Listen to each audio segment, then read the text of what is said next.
when the wars were over. Now, we sent them over there to save lives, and they did. But that now I think people are looking back and recognizing the great value in those, but also asking the question, could we have done it in a way that we didn't have to throw those away at the end of the war? Yeah. Chris, I think I'm going to throw the last question here to you, because you said a little earlier that this emphasis on lethality, which isn't necessarily new to the Trump administration, but it's definitely it seems like a passion of Secretary Hegseth's. Lethality seems to be like very, very loosely defined, if at all. And I also wonder if it potentially misses the point of what future war may look like. You talked about AI, and I'm also thinking about, the preparation and reporting that's been done over, well, what if China wins a war by just turning off the lights, like physically turning off the lights in America? I mean, we may have a kind of war that disables us or disables an enemy without the need for any actual lethality. I'm just wondering what you think about that. Yeah, I think that, there's a lot of discussion right now on a lot of these future warfare technologies and things that, capabilities like artificial intelligence and software and space capabilities, satellites, things that are going to, that military leadership deems to be the focus points and focal areas of a future war. But then there's also questions about, well, what could that future war even look like? Is it going to just be drones and uncrewed systems? How much can we learn from the war in Ukraine in that way? And how much would have changed by the time there's, potential future conflict? And how would that change if it's in the Indo-Pacific against China?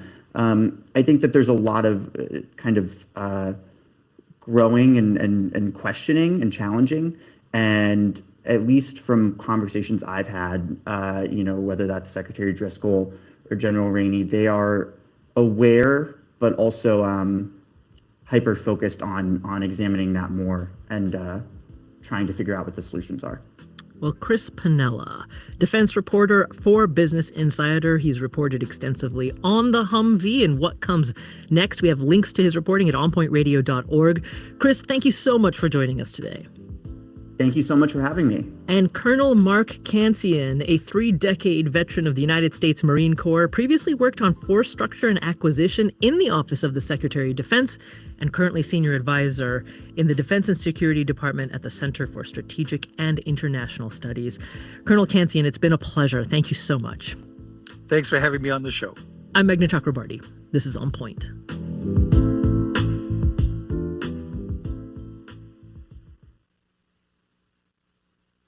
On Point is a production of WBUR Boston and is distributed by APM, American Public Media. Support for On Point comes from BetterHelp, committed to helping clients with issues ranging from relationship challenges and goal setting to grief and depression. Learn more at betterhelp.com/public. And Seeds DSO1 is a 24-strain 2-in-1 probiotic and prebiotic engineered to survive digestion, support healthy regularity, and promote whole body health. Learn more at seed.com/public. It's 11:58, Good Friday morning, KUOW-FM Seattle, KUOW Tumwater, KQOW Bellingham. I'm Guy Nelson in for Kathy Faulkner today. And up next, KUOW's Week in Review. Bill Radke standing by with his loquacious panel to discuss the week's news. Hey, Bill, what's on the rundown? Well, for one, right-wing Christian worship in Seattle. That happened. How did it go? We'll discuss that. Also, if you're like most of our listeners, you live in Washington State, not Idaho, not Florida, and more, where you live in America matters, not just your views, but your government rules. And driverless cars and rudderless mariners and Cobainless museums and, of course, ending the show with some reason to smile. All that's coming up. Support for KUOW comes from King County Metro's Orca Business Programs, offering companies of all types and sizes flexible transit passes for their employees. Orca cards can be used for trips on every major transit system in the region. Details and more at kingcounty.gov/metrobusiness.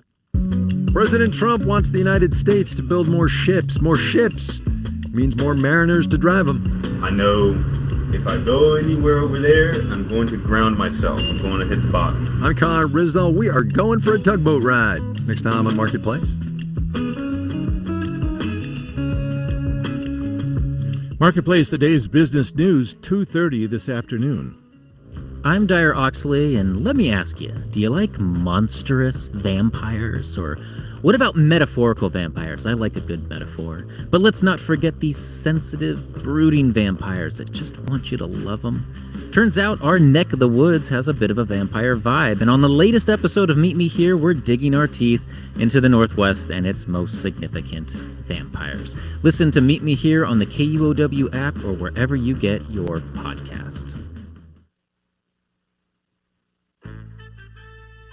Hi, it's Libby Denkman. This week on Sound Politics, it's not just senators and representatives who have a hand in creating new laws. There's a whole ecosystem of advocates, donors, and yes, lobbyists who impact policy coming out of the State House. So what are those lobbyists actually doing? We take a look at the much reviled but necessary work of lobbyists. Live from NPR News in Washington, I'm Louise Schiavone. President Trump this week declared he would be deploying National Guard troops to Chicago, but would not say when. In Washington, D.C., where troops have been on the ground for a while, the city's attorney general is suing to end the deployment.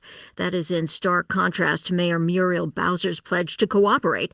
D.C. Attorney General Brian Schwalblow says that the use of the National Guard in Washington is an illegal deployment. We get details from reporter Alex Coma of member station WAMU in Washington. Trump, of course, said that the city's crime-free now, but we know that's not true. The D.C. Police Department has found that crime overall has decreased, but I'd still add that the troops themselves, they're not authorized to make arrests. They can merely notify police if they see a crime, or in some instances simply call 911. So it's kind of difficult to draw any direct correlation here, when a lot of times they're doing things like spreading mulch and cleaning up parks. Reporter Alex Coma in Washington, D.C. Russian President Vladimir Putin is threatening to target any Western forces deployed to Ukraine. That as several European nations say they could potentially send peacekeepers to Ukraine. NPR's Charles Maines reports that is if and when a ceasefire is reached. Speaking in Russia's Far East, Putin said any Western forces deployed as peacekeepers would be legitimate targets for the Russian military. Putin argued the West's growing military involvement in Ukraine had been the root cause of the war. Putin added Russia would abide by any eventual peace deal reached, making the presence of outside forces unnecessary. A coalition of more than 24 countries, led by France and Britain, say they're prepared to send a reinsurance force to Ukraine once active fighting stops. The Trump administration has signaled it may provide air support, but ruled out American boots on the ground. Ukraine insists foreign troops are essential to keep Russia from launching new attacks. Charles Maines, NPR News, Moscow. Massachusetts is the latest state to announce policies to protect vaccine access. As NPR's Ping Wong reports, it's in response to confusion and instability on the federal level. Last week, Health Secretary Robert F. Kennedy Jr. fired the new head of the Centers for Disease Control and Prevention. The Food and Drug Administration put limits on the fall COVID shot.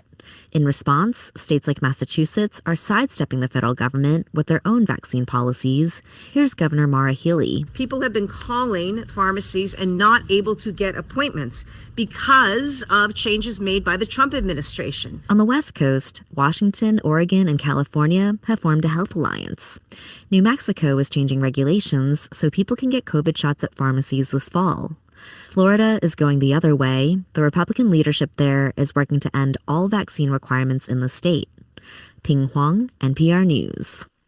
The Dow is down 250 points. This is NPR. This is KUOW News. I'm Paige Browning. Lawyers for a West Seattle man are seeking a temporary restraining order against the Department of Homeland Security.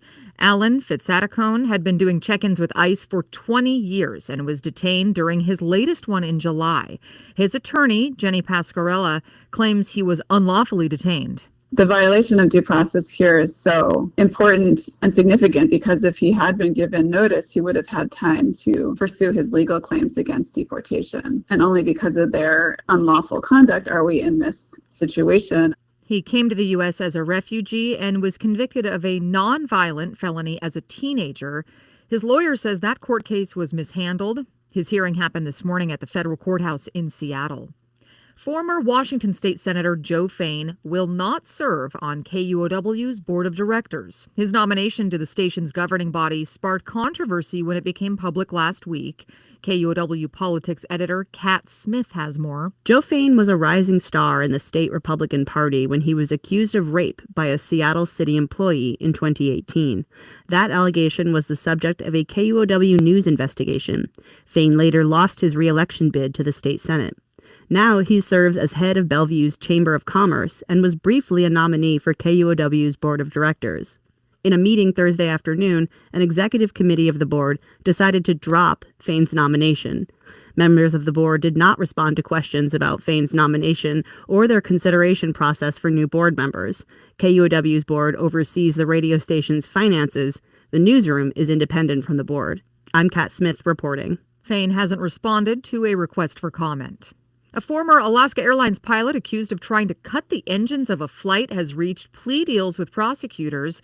Joseph Emerson says he will enter guilty and no contest pleas to take responsibility. This is KUOW. Support for NPR comes from NPR stations.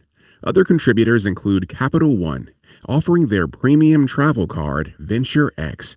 What's in your wallet? Terms apply. Details at CapitalOne.com. And listeners like you who donate to this NPR station. Hey, welcome to Friday. Welcome to KUOW's Week in Review. My name is Bill Radke. Here I was carried away just chit-chatting with my panel. Should we do this on the air now?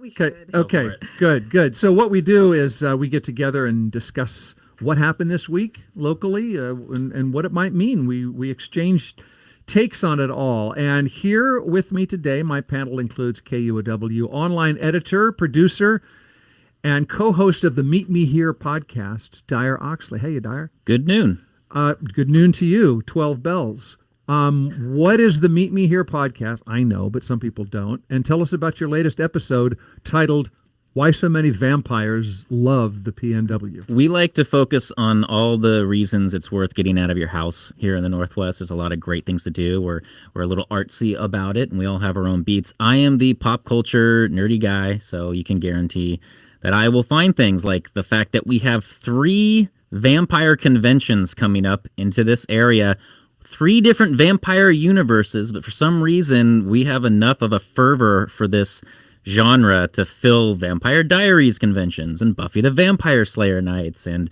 of course, Forks. And no matter what, you will always have a place to worship the sensitive, brooding, crying vampires. Can I just confirm you said 3 vampire conventions? This weekend is Vampire Fan Weekend here in Seattle. Next weekend is Forever Twilight in Forks, which is totally embracing the whole Twilight thing. And we have fans here who turn a bar into the Bronze, which is the Buffy the Vampire Slayer hangout. And every year they do that. And so, I mean, these are all completely separate things. But for some reason, we just have this vibe here. Okay, the more you know. The more you know. That, by the way, can they get the band Vampire Weekend for that That's conference? I'm not in control of it, but Okay. I'll submit a comment. You heard the voice of Angela Poe Russell there. Host, writer, producer. Welcome back, Angela. I'm excited to be here. Thank you for having me. A pleasure to have you and the gentleman on your right, the founder and president of Gamoran Legal Consulting, Saul Gamoran. Are you a vampire fan? That would be no, Bill. Okay. Is it too much biting or too much? What's the problem? Too much blood and pain. Too much blood and pain. Yeah. What's nerdy about vampires? Why is that nerdy? I think this is just a pop culture thing that we have going. I mean, I don't know if you've ever met a Buffy the Vampire fan, but we're nerds. Okay. I mean, I'll accept that. There's a lot of crossover. Okay, let's get into the news of the week, okay? I want to start with something that we told you about last week. If you're a regular listener to this show, I know you are. Oh, by the way, we're a watcher, too, of the show because we stream it on YouTube. Hi, yeah, we're waving at you right now. So on last week's show, we told you that some Christian nationalists who also vocally oppose LGBTQ rights, that's relevant here, This group was going to hold a worship service in Seattle. So not a popular message. The Christian right-wing messages in some cases, and some critics said they think that this group was just here to start a fight, and we were wondering what's going to happen. And KUOW reporter Noel Gasca told us that about 200 protesters showed up at the Christian rally at Gasworks Park. As worshipers bowed their heads and prayed, protesters gave their best rendition of Chappell Roan's hit, Pink Pony Club, on the kazoo.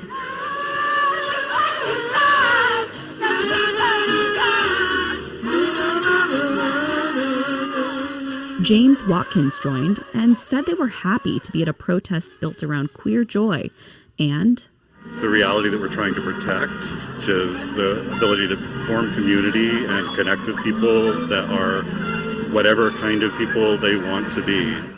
The organizer behind the Evangelical Christian Rally, Sean Foyt, has shared anti-LGBTQ+ rhetoric. The city worked with organizers to move the rally to Gasworks after Foyt originally planned to host the event in the Capitol Hill neighborhood. So as far as we know, there were no violent confrontations, unlike the Christian rally that was held at the beginning of the summer on Capitol Hill. What does that tell you about how things went this weekend? For me, this was our Seattle art of the deal. I take away that our leadership, I have to give them a lot of credit for how they managed this situation, because the first one, did not go well. And so as I understand it, Mayor Bruce Harrell and a city council person, met with the organizers of this rally, got them to move it to a different part of town. Because I'm sorry, if you go to the heart of Capitol Hill, that section, my opinion, you are trying to stir up some trouble and perhaps get some social media likes, get some views. Yeah. So here's the interesting part. So they set up at Gasworks Park, and from our perspective, I'm thinking, okay, it was a win for the city to get them to move. But they presented it to their followers that, see, we won. We got to, so the fact that it ended with both sides feeling like they had won, it's a great deal. I mean, that's what they did. They presented it to the ultra right group, the Christian group there. They said, yeah, see, we won. We got our First Amendment rights to have our protest. And that's how they spun it. And so everyone was able to spin it like they won. I feel like this was the best protest out of Seattle in decades. I feel like this was the way to do a protest. This definitely set a tone. It definitely sent a message. Somebody watching this, I've said this before, that oftentimes if a dumpster gets set on fire, your message is kind of gone after that point. And this is enough of an attention grabber that it's going to work, and I think it did. The kazoos you're talking about. The kazoos. There were other kind of rallies off-site and that kind of stuff, but you're talking about do you even think of it as a confrontation or just side by side? It's not a confrontation, but see, that's the point. There's no mistake that these groups come to Seattle. The confrontation is the goal.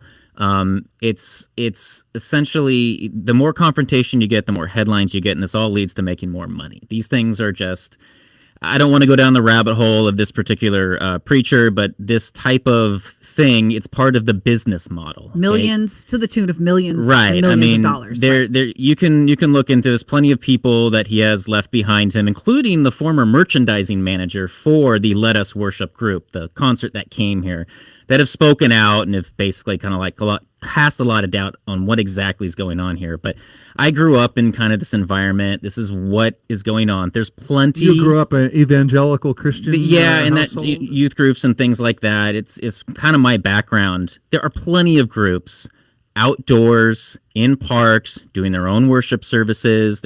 I've walked by them in Seattle. I went by one in my own neighborhood down in Tacoma the other weekend. There's no issue. But when you put on this kind of, carpetbagger is the word keeps coming to my head, but when you put on this politically oriented religious aspect to it, you're not really doing that. You're doing this other thing, right? Thank you. And so I want you to weigh in too. I just want to jump in and say this. I grew up in an evangelical environment as well. Yeah. And we used to knock on doors and go, go spread the word, spread the gospel. but we never did some of this stuff, which Like is what? like trying to dehumanize people, making a public display of their alleged sins, that kind. It was more about telling people about God's love, and certainly they would give messages about be saved or you're going to hell. But this is, I feel, to your point, Dyer, this feels like a little something different than the evangelical, at least that I grew up with. Is that what you're saying? Oh, yeah. Totally. Yeah. So just to give an example for listeners who don't know this group, an example of some of the things you're saying there is that this Christian group that came this last weekend has said things like drag queens are perverting the minds of children. They call for a Christian uprising in biblical scriptural law, and that people, this pastor said people who oppose him are, quote, literally Satan. So some examples. Yes, Saul, what would you make of all this? Well, I think the real story here is that our public servants did their job. That's the real story here. The sides are not going to come together in any way, shape, or form. But our public servants sat down, persuaded the group to do it somewhere else. And I think it was a big win. And it shows that, what's the real purpose of government is to mediate in this sort of situation. Yes. Can we do more of that? Can we take what happened here and translate that to how we deal with some of the tech companies, Amazon, how we deal with small businesses? And sometimes in the city, we have people who feel like they aren't heard, that they're being, villainized. We've had politicians villainize certain businesses, certain populations. And I think if we can get more of this energy into other topics, that would be good for the citizens of Seattle, residents of Seattle. I don't suppose you also grew up evangelical Christian, Saul, because that would be interesting that 3 out of my 3 guests. And we're here to save you. No. Yeah. It's funny you say that, but no, I grew up not an evangelical Christian. Okay. Wow. I found someone. Okay. So there was a conservative influencer, I read this in the Seattle Times, who tried filming people in Cal Anderson. So the rally didn't happen at Cal. Cal Anderson is on Capitol Hill, the center of the sort of Seattle queer neighborhood, and the rally group at Gasworks Park on Lake Union, they didn't go there, but some people saw an opportunity. Well, we can still rally at Cal Anderson anytime we want to. So this influencer was there and trying to film people and got run out of the park by what the Seattle Times called black bloc protesters, which is kind of a slippery term, but they surrounded him and all that kind of stuff. But overall, what we were asking last week is the right response, especially imagine you're part of a group who's oppressed and you feel your rights and your safety and your identity is under threat. Is the better response to have a fun Chapel Roan song on a kazoo, or is it more confrontational, or is it just to ignore? And I think I'm hearing from all of you that it went about the best. Back up one second. Yeah. Is the LGBTQ community oppressed? Well, that's a bigger subject. What are you saying it's not? Right. I don't think it's oppressed. You said it's oppressed, and I'm just asking you, is that what you meant, that they're oppressed? I think that, like many communities, there's people that are prejudiced against them, but I wouldn't put them in the category of oppressed. Well, let's dig deeper than that. If there are people that are prejudiced against them, how does that show up in the job market? How does that show up? Can't serve in the military. How does that show up at the doctor's office? So if anyone has some type of bias, then that can impact how you treat me and the opportunities that I receive. I think you're totally right, but there's lots of people that are prejudiced against lots of people. Yes, absolutely. But I mean, I guess your intent for bringing it up in this context was he was making the point that if you're part of an oppressed group, so if we can agree that there's some prejudice against some, but let's just say you're just part of a group that someone's attacking publicly. Exactly. What is the proper response? Your life cannot be portrayed in a book that's discussed in class or in a public library. We can go on and on about the ways that you're affected by by whether your government believes a message. But in the case of this Christian group we were discussing last week, what's the right response to that? I think the kazoos are the right response to it. The confrontation is not. Basically, what we are talking about right now is exactly what is it? Sean Foyt. Foyt. That's exactly what he wants. Is all this conversation to make it look like there is controversy and he is the center of it. Therefore, it expands his base, and then ultimately distracts from the fact that Sean Foyt's music really sucks. It's not good. Okay. Anybody here in this room, I guarantee you, cannot tell me one of Sean's songs. Nobody listening out there can tell me that. And that's kind of the basis for a lot of these organizations. Yes, they put out albums, they sell a lot of merchandise, but it's not enough to actually get people to buy it. But if you are a victim in some way and you can kind of get folks to come in and there's a controversy and we're in the end times and by the way, we're being indoctrinated and there's another tinfoil hat conspiracy I'm going to throw out on TikTok, then yeah, the whole thing kind of comes together. Okay, let me pause there then and open another chapter in this American culture clash.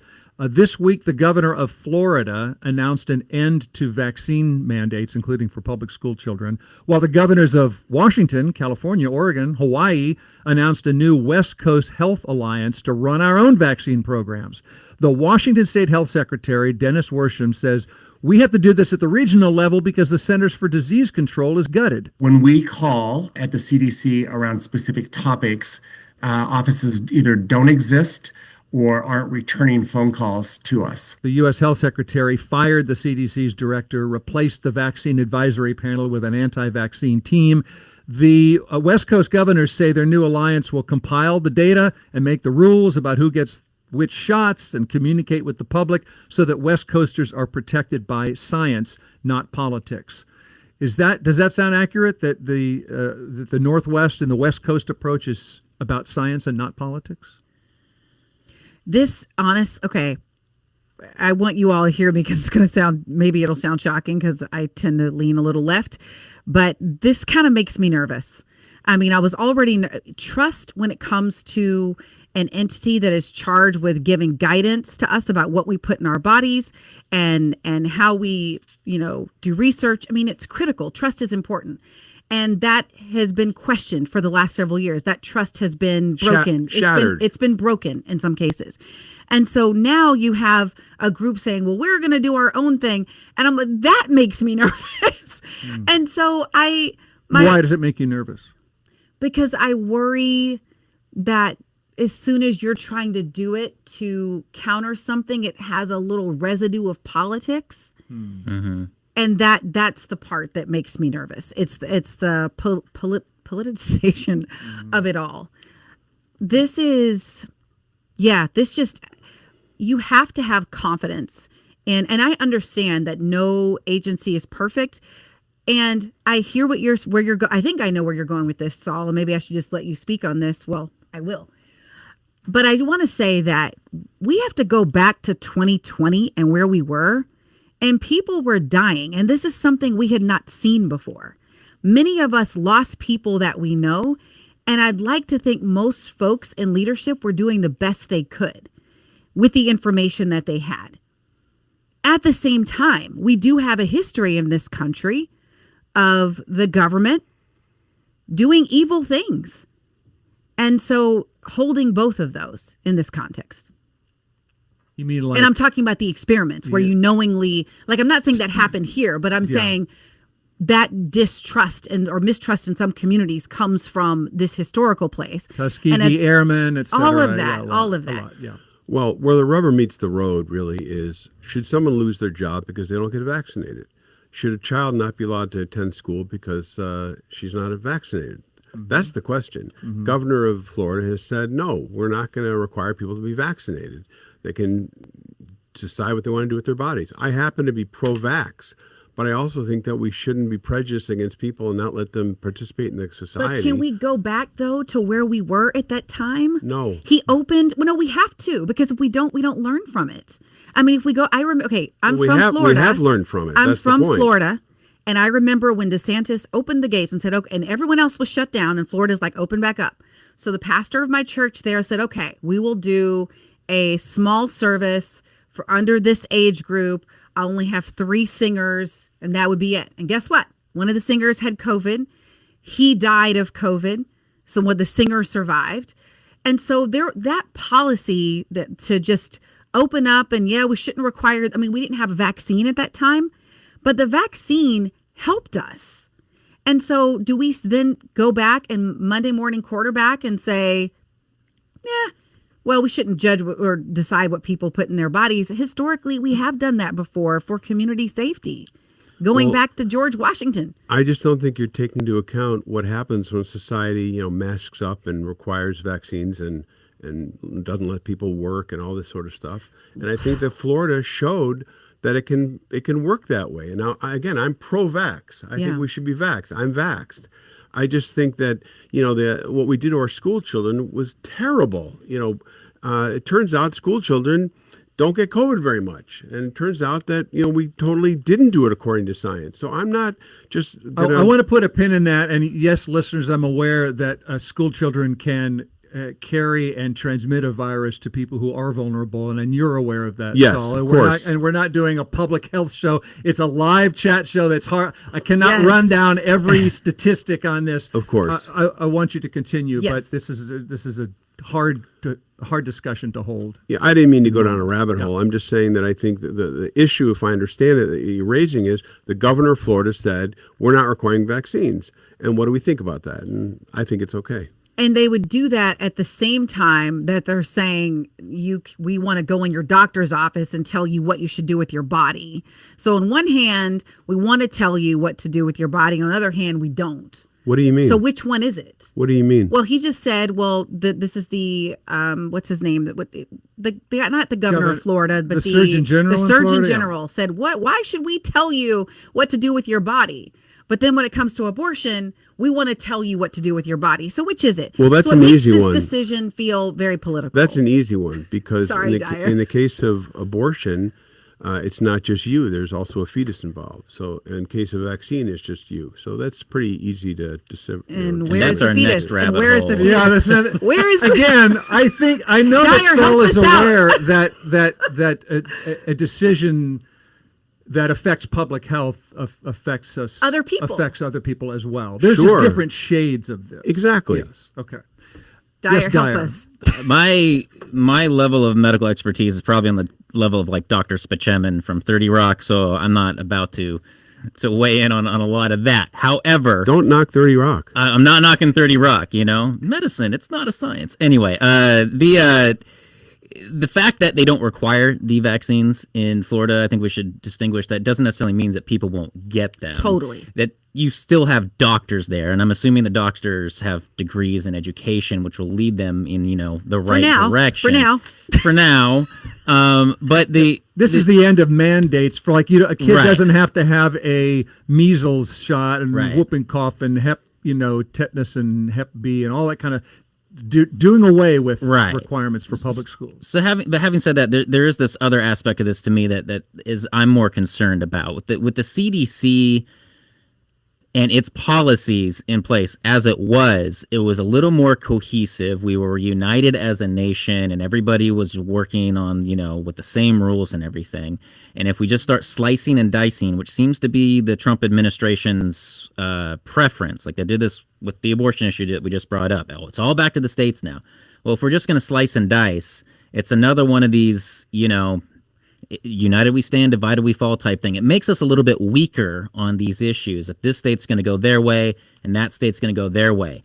And well, what about this way of looking at it? That we were not united under the CDC during the pandemic, and at least if you can choose to live in a state where they're going to have vaccine mandates or go someplace else. That's true, but then look at the measles outbreak that just happened in an area where they're not doing a lot of those shots, and now those airports became little vector points and started sending the measles out to other places. And we do not live in isolated societies anymore. We just don't. We don't. The United States is not We're so isolated. connected. We We're are so connected. I can get on a plane today and be halfway across the world tomorrow.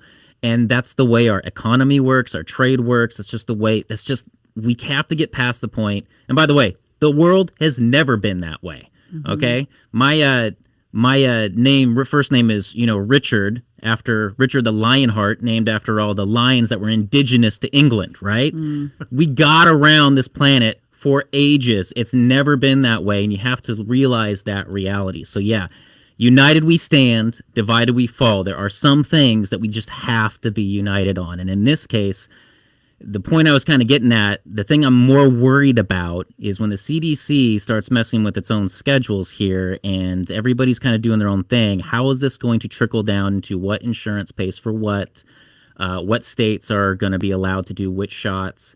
Right now in Washington, we're going to be allowed to get the COVID shots if you want, kind of the way things were. I believe the insurance companies are on board, but that's just Washington. So you go over the border, what's going to be there? Some things you need to have a voice from the federal government on some issues when it comes to health, at least this one. If you trust the government. With social media, there doesn't seem to be any trust anymore because people love to raise these issues. I have to just point out one thing. Am I allowed to take a shot on the show as long as it's at an issue, not at the person? But I love that you said the Trump administration likes to slice and dice. Let's send it back to the states. I was going to say, except when it comes to DEI, except when it comes to DEI, except when it comes to, how they feel about crime and everything. Right. So it's the topic they want to insert themselves on, and the ones...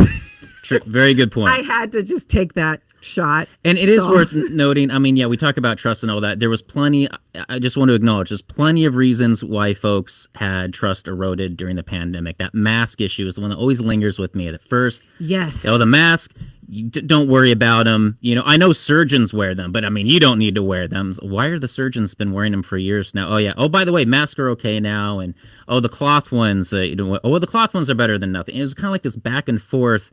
And I feel like I understand why they were giving that messaging, but that messaging was very manipulative. You have to be honest with people. And exactly. I'm so glad you called that out. And to your point, Saul, when trust is broken like that, it is hard to regain it. Right. And then who fills that void?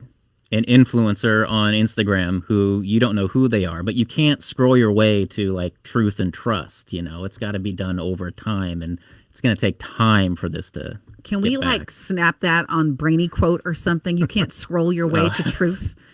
I got Dyer and I got the trademark on that T-shirt. I think the elephant in the room that isn't being discussed is that while he makes some good points about pesticides in the ag business industry, we're talking about Robert F. Kennedy. RFK Jr. is a nut job, and I think you say the CDC, there is no more CDC. He's destroyed the CDC, and so this is the problem. One of the big problems is that we don't have any leadership from the government in this role. I gotta say, this is everybody. I don't care what political party you're part of. This is what happens when you have these interesting people in the corners of your political sphere and you don't really do anything about it. And it's like, on one hand, it's like that old saying, it's good to be open-minded. It's good to welcome people. It's good to be open-minded until your brain falls out. And in this case, it seems like RFK Jr. was running around the left side of the political spectrum for many years. Nobody was really saying anything about it, but now he's batting for the other team, and all of a sudden it's a concern. But these entities exist everywhere, right side, left side.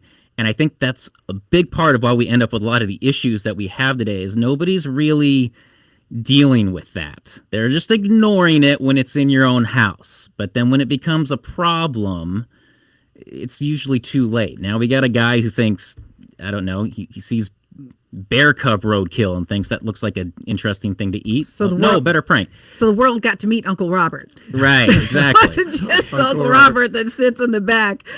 I want to highlight something that you said quickly, but our guests might not know about this. In fact, last week, one of our guests sitting in your chair, Angela, I think, or maybe your Saul, was the host of Jeopardy. Ken Jennings was on last week, and we were discussing how the FDA has only approved the next COVID vaccine for people who are 65 or older or have an underlying medical condition. I'm the host of Jeopardy, so all my viewers are 65 or older.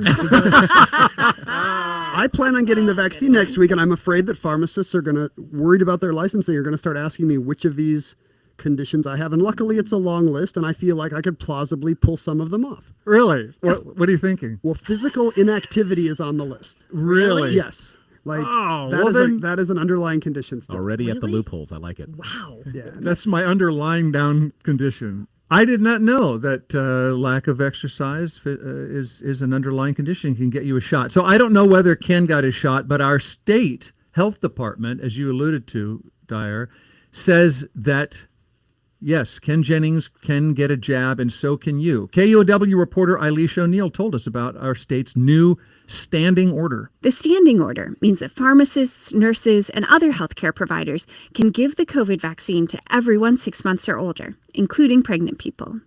The agency issued the order in the wake of confusing and sometimes conflicting guidance from the federal government about who's eligible for the shots. The state health agency said people can bring a printed copy of the order to their vaccine appointment at, say, a pharmacy if they're worried they could be denied the shot. The agency also said they continue to recommend that everyone 6 months and older stay up to date with the most recent COVID vaccine. That's in line with advice from the medical associations of pediatricians, family doctors, and OBGYNs. So there you go. I will be bringing a printed copy of that standing order to my pharmacy. So the repercussions of the federal government saying this shot is only for those with these things is that those who want them might be denied getting it, or at least being paid for by their insurance company, costing people more. Could be to get a inconvenient, could be vaccine. That more is a expensive. good thing. Yeah. Okay, we need to take a break. So something else that came up about vaccines had to do with this. A federal appeals court ruled on the case of a Snohomish fire department and 8 firefighters who refused to get the COVID vaccine during the pandemic. The court upheld the actions of the fire department, which was to put these firefighters on indefinite unpaid leave, even though they had religious exemptions. They didn't get, basically because the Governor Inslee had declared an emergency, and unvaxxed firefighters would mean more sick workers and less firefighter first responder capability, and also liability exposure and maybe loss of contracts. So said this federal appeals court. This might just keep getting appealed up the line. But since we're talking firefighters, I'm going to pause there. And when we come back, we'll give you an update on the arrest of firefighters at that active fire on the Olympic Peninsula last week. So take a break, right back with more Week in Review.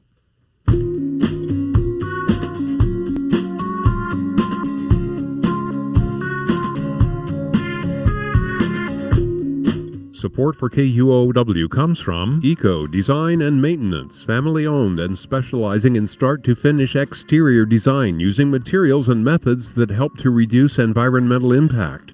From landscapes to hardscaping, outdoor spaces designed to be functional and long-lasting. More at eco-seattle.com. You are listening to KUOW's Week in Review. I'm Bill Radke, and your panel this week is KUOW's Dyer Oxley, co-host of the Meet Me Here podcast, host, writer, producer Angela Poe Russell, and from Gamoran Legal Consulting, Saul Gamoran is with us. So as I mentioned, firefighters, there's this court fight going on now over whether it was okay for the U.S. Border Patrol to show up last week at an active Olympic Peninsula wildfire and arrest undocumented firefighters. Attorneys for at least one of the arrestees say the arrest was unlawful, violated Department of Homeland Security policies against detaining first responders. Homeland Security responds that, well, the 2 men were not real firefighters because at the time they were arrested, they were just clearing out vegetation. A Thurston County commissioner wants active emergency sites to be officially off limits to the federal agents. And also the feds say they were allowed to be there because they were doing a criminal investigation of the fire crews for allegedly helping firefighters get paid for time they were not working. So they were just verifying proper employment. And it went on from there. Last week, when we talked about this, one of my panelists had Mike Lewis, he's covered a ton of firefighting as a journalist. And he was convinced that this action last week is going to make it harder to recruit firefighters, even ones who have valid visas. I wonder how you all reacted to firefighter arrests and the conversation this week. Well, I think there's 2 different issues. One is, were they entitled to arrest them? The answer is absolutely yes. Legally. And that's what the Department of Homeland Security says they could because they weren't actively fighting the fire, and we were there doing another authorized criminal investigation. Right. The second point is it was stupid. So you can it can be legal and stupid. Yes, both things can be true at the same time. I think they're not supposed to pick and choose. If they're going after illegals, they're going after illegals in every corner of the globe or our country. But this was stupid because they're fighting fires, and this is just a bad use of government resources. I'm glad somebody said two things can be true at the same time because it doesn't get said enough. That's the kind of point that I keep getting hung up on is, that the immigration is going after folks who are criminal in nature, but they're not only doing that. I mean, this whole immigration thing underneath the Trump administration was sold off of getting MS-13 out of the country. MS-13 is not fighting wildfires in the Olympic Peninsula. And in this case, one of these firefighters was on something called a U visa, which I'm not as familiar with, but apparently it's something that is given to people who are victims of crime and are assisting law enforcement. So now we're not deporting a criminal, we're arresting somebody who is actually helping us fight crime. So, and it's not just that, it's German tourists, it's people who are actually here legally, but maybe they did something 20 years ago that's already been cleaned up. So we talk about things that kind of erode trust with the healthcare thing. This is eroding a lot of trust with the whole, maybe let's clean up this immigration issue. So Dyer, you don't need to do this to clean it up. This has already been proven. Reagan did this already in the 80s. Reagan was able to get a whole bunch of folks who were not documented and get them on, the paper, make them citizens. They're still working in Washington today. Mm-hmm. This is not hard to do. It costs probably a lot more money to do it this way. So Dyer and Saul, then I have to ask you, then let's get to the truth. What is this really about? If you are willing to, because if we say leaders should act according to their values, and in that moment, you could choose to prioritize public safety because regardless of whether they were doing vegetation or they're actively fighting a fire, it was all in the mission of fighting the fire. Or they could choose to hit their numbers and get people out of here. Bingo. Okay? So they chose to err on the side of that. So then I have to ask you, what is this really about? If they aren't really targeting the criminals who committed violent crimes, what is this really about? Well, if people come here to work and there are fewer jobs here, fewer places for them to work, they would say, the administration would say, we're disincentivizing people coming across the border, and it seems to be working. Yeah, Dyer, I would respectfully disagree with you that it was sold on, getting rid of MS-13. No, it was sold. But you can disagree, but the facts, he did it. I mean, you can pull up the audio where Trump is like, that's what but go ahead and finish. Like I said, he didn't sell it on just getting rid of MS-13. He sold it on getting rid of illegal aliens. And the people that supported him, they weren't thinking just about MS-13. They were thinking about all the, millions of people that Biden let in. And so I don't think it's eroded trust in those people that their number one priority when they went to the polls was illegal immigration. So, but to your point, Angela, of course it was about hitting their numbers. But I'm asking you, what is it about? About deporting illegal aliens. But why do you want them out of here? Why do you want them out of here? Why is it that... Why do we not want people to come in here illegally and stay? Is that your question? There were people who have been taken who were legal green card holders, people...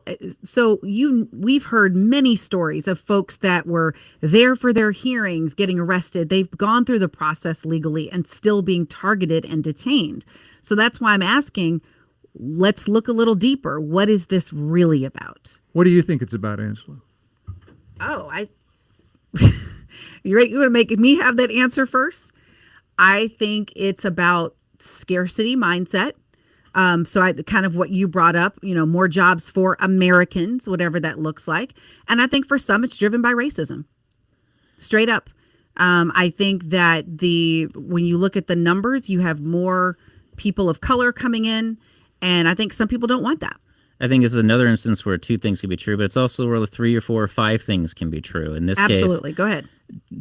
Trump, I'm not sure if he really cares about the immigration issue as much as he cares about getting the support from all the base of folks who actually wanted this, which is probably what's driving the numbers thing. He wants to come and have a speech at some point where he says, look at my equation, the numbers of the people that we actually got, kind of like when he was parading around those Social Security numbers, even though they were all bogus.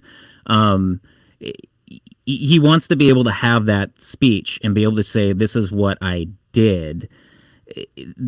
The thing that I think this is actually opening up a little bit more for me, however you want to slice and dice this, is it's opening up the bigger issue that we have here in the United States, and that's we are relying on this form of labor, whether you like it or not. But this is where your food comes from, and apparently this is how your wildfires get fought.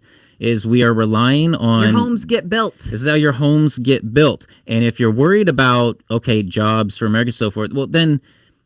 It brings up a whole other issue. Or you're telling your kid to go, get this degree or go into this trade, or are you telling them that, hey, this is what needs to be filled in America? And my guess is I was never told to go out onto the farm. I was never told to go fight wildfires as a kid. And yeah, like I said, there's a lot of issues that get up into this. But one of the issues is in America, our society is propped up a lot of ways by visas, whether you like it or not. And if we're going to kick out a bunch of people when they're even here legally on visas, this is going to trickle down and have effects later. Like I said, this is where your food comes from. And I love love where your houses come from. And I love that you also brought up the visas, because I think there has been some resentment when you have American workers who are laid off, let go. Meanwhile, you're asking the government for more visas.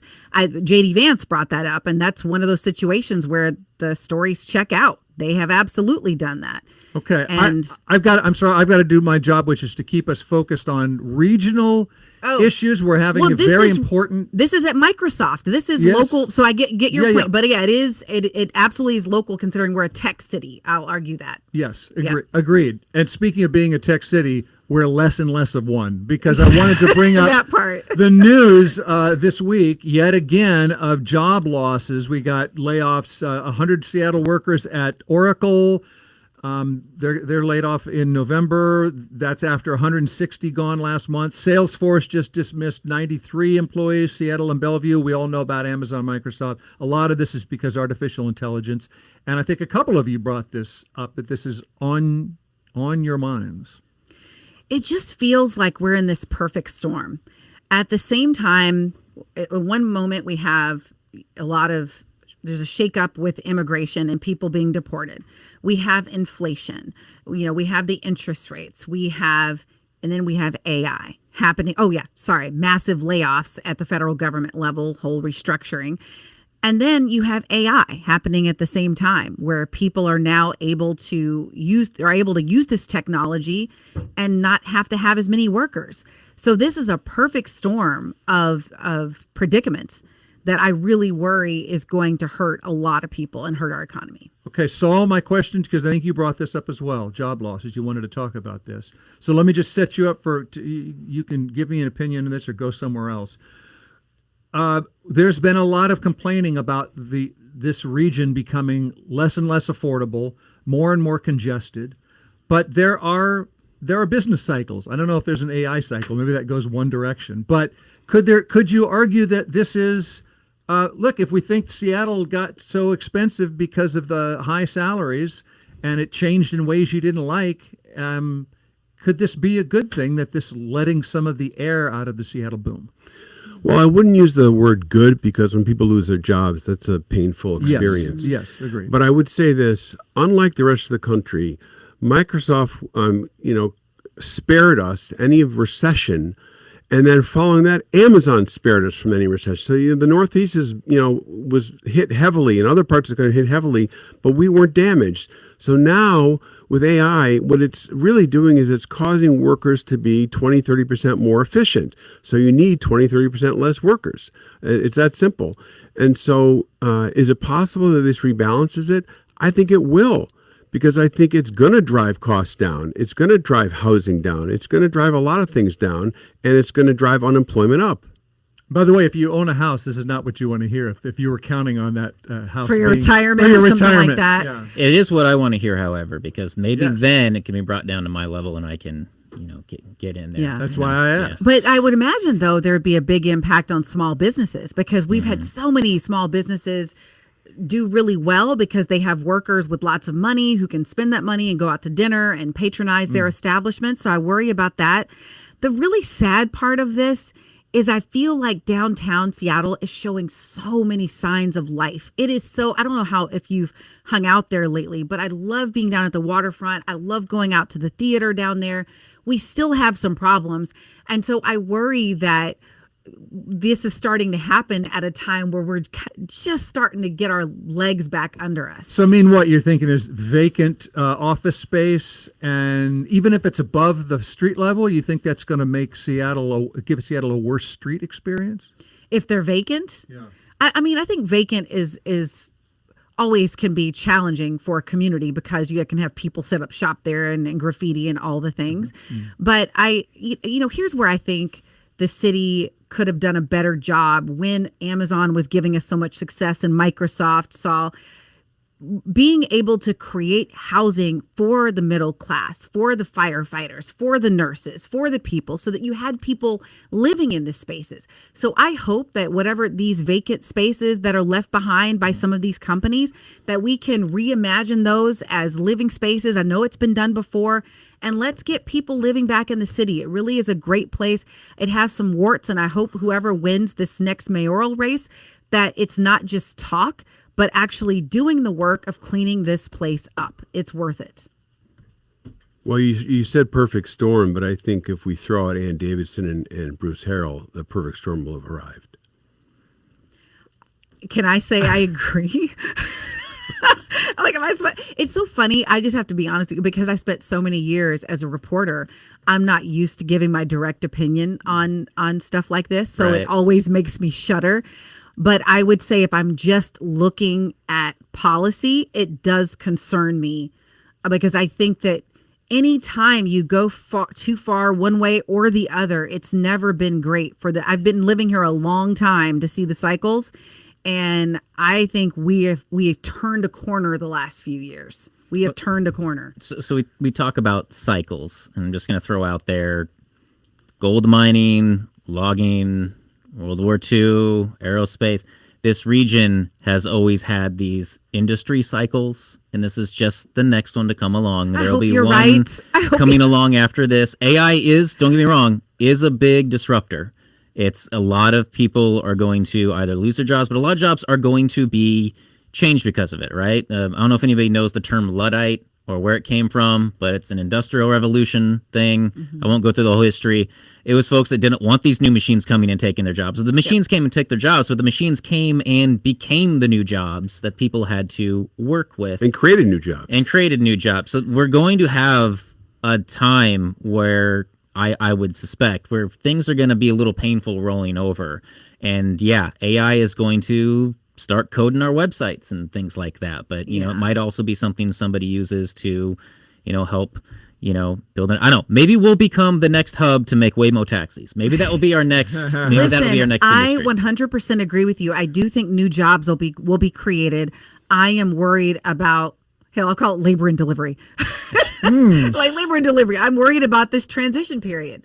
How long is this transit? Is the pain going to be 6 months, a year? Is it 2 years? That is the part that it's, and I don't know historically how long these shifts took before we, when we went from the industrial age to this age. They can take a long time. Yeah, okay, we need to take a break. I'm going to give this show an epidural for a moment. I was going to say. Oh, wow. Come right back. I hope you were listening closely and that made sense. We'll see what we have time to say and always make time for what made us smile this week. So we'll be right back on Week in Review. Support for KUOW comes from Third Place Books. Mona Awad discusses her new book, We Love You, Bunny, a sequel and prequel to the author's novel Bunny, Monday, September 29th at 7 p.m. Ticket information available at thirdplacebooks.com. The news moves fast, and so does your day. If you missed All Things Considered, you can now catch up on the latest show in your podcast feed. Just search KUOW All Things Considered, and then queue it up whenever you're ready to listen. That's the KUOW All Things Considered podcast. Also available on the KUOW app and KUOW.org/podcasts. KUOW's Week in Review. Angela Poe Russell there, host, writer, producer. Gamoran Legal Consulting's Saul Gamoran. KUOW's Dyer Oxley. I'm Bill Radke. I'm just going to go and make sure we have time for what made us smile this week. Did anything make you smile besides, obviously, this conversation? Going into Costco early. Oh, Costco for executive members. It is reinstated, getting there early. And listen, I am not able to buy first class plane seats. So this is my little piece of first class. This is your elitism. It is my elitism that doesn't feel too bad because it's $130. Mm-hmm. And I'm going to enjoy my perk and get there early. And the rest of us have to wait.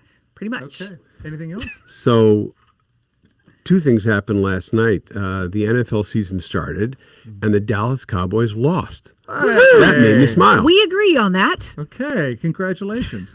And those two things. Season started. How are you doing with the Mariners? Are you okay? No, I'm on life support. Okay. What do you mean? I'm freaking out. So you need the Seahawks to come along right now. No, I need the Mariners to get their act together and get the playoffs. Well, they statistically, if the season ended right now, they would qualify for the last slot in the playoffs. Barely. Straggled, barely. Yeah. I'll just say I'm going to look ahead because what happened was the weather report that just came out, and we might have thunderstorms this weekend. Mm-hmm.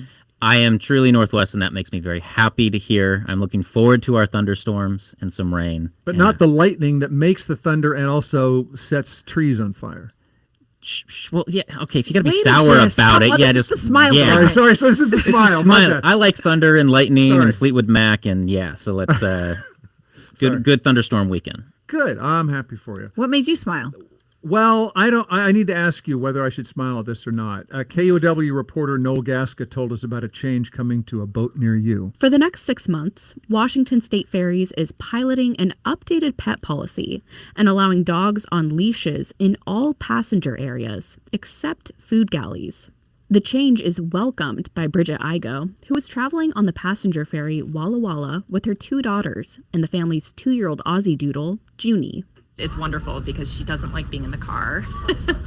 And we would never just leave her in the car, so it enables all of us to come up and enjoy the ferry, and she does a lot better.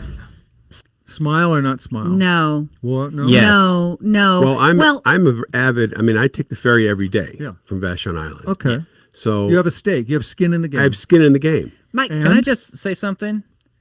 They're already there. I'm sorry. This is the Northwest. The dogs have always been there. Yeah. Anybody who's ridden a ferry, the dogs, when they're like, we're going to let the dogs in there. But I'm like, they've always been there. Okay, but I do want to I used to live on Bainbridge Island. Okay.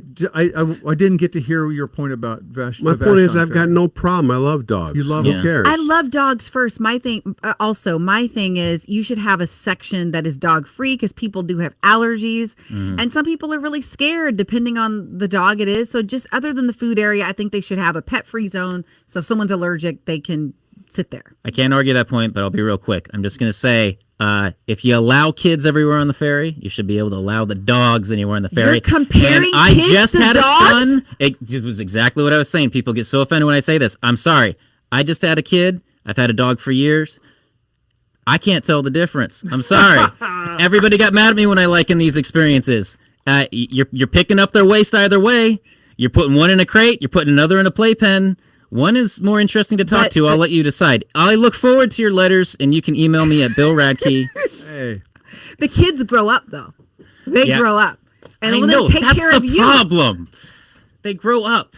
Anyway. The dogs, you just have to keep wiping for, how does that work? You pick up their waste. You know what? I went to the pediatrician the other day, and you're not allowed to leave your dirty diaper there because of like waste rules or whatever. And so what did they give me? A plastic bag. And you know what that plastic bag said on it? And I am not lying. It said pet waste. I had to leave the pediatrician with my kid's dirty diaper in a pet waste bag. And all these years, all my parent friends were like, oh, you don't understand. Well, I think I understand. I so wish you had not shared this. That is the hot take. I love it. We got to end it there. That was Dyer Oxley. Letters to Dyer Oxley at KUOW.org. There you go. Okay. KUOW's online editor, producer, co-host of the podcast, I Hate My Child. No. The podcast is called Meet Me Here. Love you, and Clark. You should check it out. Love you, Clark. I met Clark. He's delightful. Host, writer, producer Angela Poe Russell, and Gamoran Legal Consulting founder and president Saul Gamoran. Thank you both for being on the show. Thanks for having us. Thank you, Angela. Thank you. Good to see you. Thank you to Kevin Kniestead, our producer, and Guy Nelson's engineering this thing, making it sound great. And we get social media help from Juan Pablo Chiquiza. Hans Twite makes everything work better. And I'm Bill Radke. I look forward to doing Week in Review with you again in 1 week.